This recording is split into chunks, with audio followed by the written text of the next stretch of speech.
Hello everyone, welcome to વિભૂતિસ cooking corner. આજે આપણે બનાવીશું વેટ લોસ માટે દેશી ચણાની ચાટ બનાવીશું. જો રેસીપીઓ ગમતી હોય તો વિડીયોને લાઇક કરજો, તમારા ફ્રેન્ડ્સ એન્ડ ફેમિલીમાં વધુ શેર કરજો અને મારી ચેનલને હજી સુધી સબસ્ક્રાઈબ ના કરી હોય તો સબસ્ક્રાઈબ કરજો ને આવી જ નવી રેસીપી માટે બાજુમાં આવેલું બેલ આઇકન બટનને પ્રેસ કરજો, જેથી નવી રેસીપીના નોટિફિકેશન તમારા સુધી મળી રહે. તો ચાલો રેસીપી બનાવવાનું શરૂ કરીએ. દેશી ચણાની ચાટ બનાવવા માટે અહીં સૌથી પહેલાં 1 વાટકી જેટલા કાળા દેશી ચણા લીધા છે અને તેને મેં ઓવરનાઇટ પલાળી દીધા છે.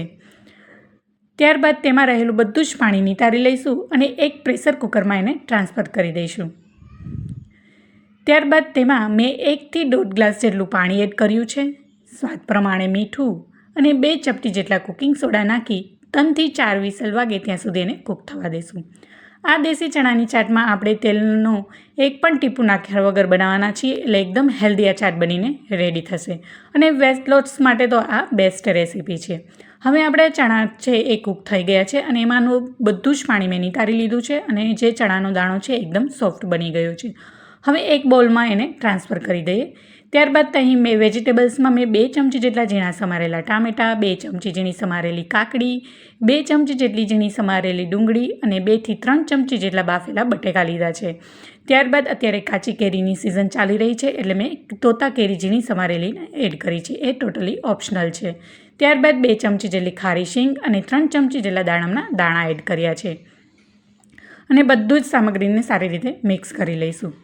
તમે વેઇટ લોસ કરતા હોય અને તમે બપોરે જમવામાં તમે ખાલી આ ચણા ચાટ ખાઈ લેશો તો તમારે બીજું કાંઈ ન જોઈએ. તમે આ એકવાર ખાઈ લેશો એટલે તમારો આખા દિવસમાં ભૂખ નહીં લાગે. એકદમ હેલ્ધી ચાટ બનીને રેડી થશે.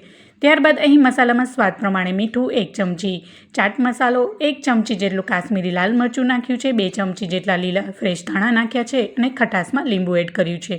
અહીં તમારે તીખાસમાં લાલ મરચુંની જગ્યાએ લીલું ઝીણું સમારેલું મરચું નાખવું હોય તો પણ નાખી શકો છો અને વધારે હેલ્ધી બનાવવા માટે તમે પનીર પણ નાખી શકો છો. હવે આ બધી જ સામગ્રીને મિક્સ કરી અને આપણે એક સર્વિંગ પ્લેટમાં લઈ લઈશું.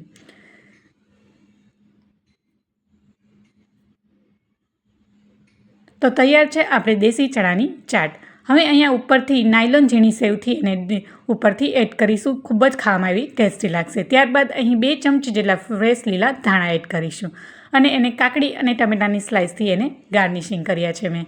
તો તૈયાર છે વેટ લોસ માટે એકદમ હેલ્ધી અને પ્રોટીનયુક્ત દેશી ચણાની ચાટ. જો રેસીપીઓ ગમતી હોય તો વિડીયોને લાઇક કરજો, તમારા ફ્રેન્ડ્સ એન્ડ ફેમિલીમાં શેર કરજો અને મારી ચેનલમાં નવા આવ્યા હોય અને હજી સુધી સબસ્ક્રાઈબ ના કરી હોય તો મારી ચેનલને સબસ્ક્રાઈબ કરજો ને બાજુમાં આવેલી ઘંટડી દબાવવાનું ના ભૂલતા, જેથી નવી રેસીપીના નોટિફિકેશન સૌથી પહેલાં તમારા સુધી મળી રહે.